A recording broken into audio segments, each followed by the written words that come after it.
Welcome to Moonscopes. This is going to be the last recording for 2025. I'm recording the November and December astrology together because I feel like there's a little bit of synergy in it, and I want us to look at these last 2 months together collectively as we prepare to move into the the new year. Um So full moon for November, full moon in Taurus on the 5th and new moon in Scorpio on the 20th. And then in December, the full moon is in Gemini on the 4th and the new moon is in Sagittarius on the 19th. Both of the new moons for the month occur the day or so before the sun transits into um, the new zodiac sign for the month. So I also kind of find that interesting as well. Just like a lot of newness, like opportunities for newness during the course of each month. So starting out with November, that full moon in Taurus, there's this space of because it's also sextile the north node in Pisces. Um there is this space of ease and confidence and finding like this natural flow to your intuitive nature. Um, Also, we want to just kind of look at because that full moon is in Taurus, and so that is Venus driven, right? And so finding our softness, our need for just a bit of indulgence. Whenever I see, a moon in Taurus, I'm always just kind of like, where is your ability to just kind of indulge just a little, you know? How can you get into, the things that you love? A little bit more deeply, whether that's relationships or hobbies or things of that nature. Like this is taking time out to kind of do a little something that you love. You also want to look at where Venus is on your chart and just incorporate that. Where can I indulge a little bit more? Where can I dig a little deeper? Where can I, go a little deeper in my heart space during the course of the month? What would that look like? If you treated yourself a little bit better, indulged in a little bit more self care, focused on you a bit more, like how would that change the way that you show up in relationships? That new moon in Scorpio is ruled by Pluto. So usually when we have a moon in Scorpio, there's like this depth of intense emotion. Um, Now there's a couple different alignments that are happening during the course of that new moon in Scorpio. It is trine Jupiter in Cancer, Neptune in Pisces, and that Saturn in Pisces. And then it's also opposing the Uranus in Taurus. So when that new moon comes up for the month, there is this space where we need to really kind of gain some type of um, emotional and mental clarity. But then we also, as we gain that clarity, it is time to make sure that we attune to our emotional wisdom, um, and how we can mature emotionally, right? Because that part is going to be super important to learn how to mature emotionally. I see a lot of conversations that are coming up surrounding um like these changes in relationship conversations and I don't think those changes in relationship conversations are genuine. I think it's just like a money grab that fell flat. And so people are tired of talking about the same thing. So now people want to just like, oh, we're going to upgrade our relationships. It's like, no, that's also not coming with any level of work either. So we have to be aware of that. That's where our mental clarity is going to come into play, with just kind of being aware of where you're getting your information, um, when it comes to building healthy relationships and building healthy communities. Um, there's also, a little tension between, I think a lot of people don't feel their emotions because their emotions run deep. One of the things I tell my kids is, you guys are you're like a heart in human form, and so you feel things more deeply. You see people in a different way that other people don't see people, and so that can get kind of difficult, and it can get a little uncomfortable, and sometimes we don't want to tap into understanding how deep our emotions actually go, because that could be a little frightening.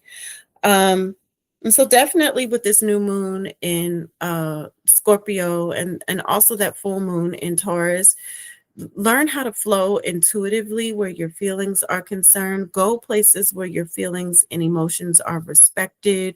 Understand that during the course of, this month, there'll be a bit of sensitivity, but um, like more sensitivity than usual. But find your inner peace where all of that is concerned. Like, that part is going to be super important. Finding that inner peace is going to be a very important part. Now, full moon, talking December, we got that full moon in Gemini, and then that new moon in Sag. Um, Gemini is ruled by Mercury. And so whenever we have a moon in an air sign, we're not digging that deep in emotion. We are going to be a little bit more social, a little bit more surface. But there's some opposition with a couple other planets. So it's opposed Venus in Sag and Mars in Sag. Of course, it's opposing the sun in Sag because the full moon is always in opposition to the sun. Um, and so there's this space that comes up where we have these really passionate disagreements. After in November, we kind of dug a little deep with our emotions.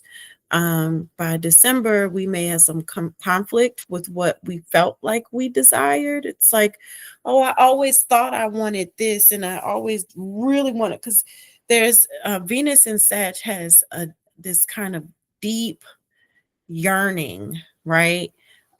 Just wanting things at a very, like, the fire burns for it at a very deep level. Um, but a full moon in Gemini would kind of intellectualize that a bit, right? And so there's this conflict where it's like, I really, really want this thing, but then it's like, why? Why do I want that? Um, Sometimes, and then I think sometimes we don't look at the why. We don't look at why we want things. We just kind of like going for it, versus saying, you know what? I've been there before. That thing didn't really work out for me. Why do I want to go back? So there's a space that we need to have a little bit of introspection with this full moon in Gemini. And then the new moon is in Sagittarius. Sag is ruled by Jupiter. It has this very expansive energy, but it's also very introspective energy as well. That new moon in Sagittarius is going to be conjunct Mars and Capricorn. It's going to be square Saturn in Pisces and Neptune in Pisces. So that Sag energy is going to kind of be a little bit at odds with some of the planets in Pisces. So we're going to be fighting for our feelings of emotional security. Maybe some emotional boundaries are a bit blurred. So we're going to have to learn how to put our foot down and set and go back to reminding ourselves about some standards that we may have set for ourselves before. Um, there's, with that new moon in Sag, there's a natural affection for just wanting really nice things and feeling like you deserve really nice things. But then we might tap into just kind of these fiery emotions that are like, I deserve, I want this, and wanting it at such a deep level, sometimes that can lead to your own self-destruction.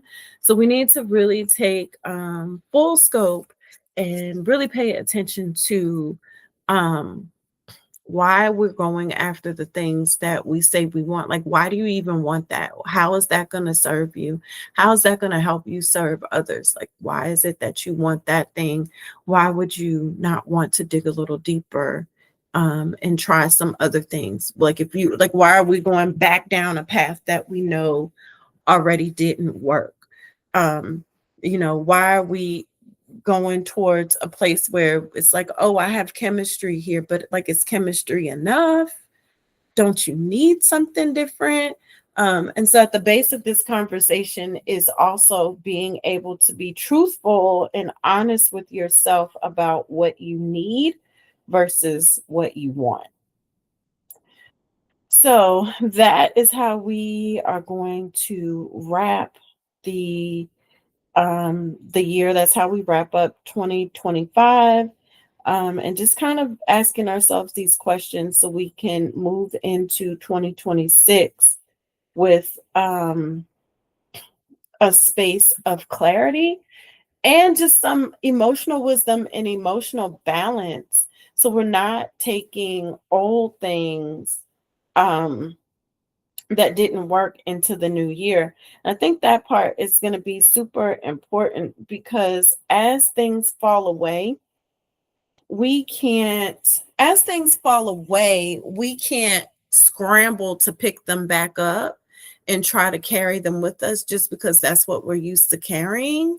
We have to be okay with letting things go. So that's, for us church folks that grew up in the church, they used to say, you come down to the altar for altar call, leave those burdens in there, lay your weapons down. We're not picking them back up to go take them back with us. We went to altar call so we could leave the stuff there, so we can unload the burden, and not have to bear it anymore. And so a lot of this stuff that is falling away, we have to be okay with it falling away, because most of it is so obsolete. We don't need to carry it anymore.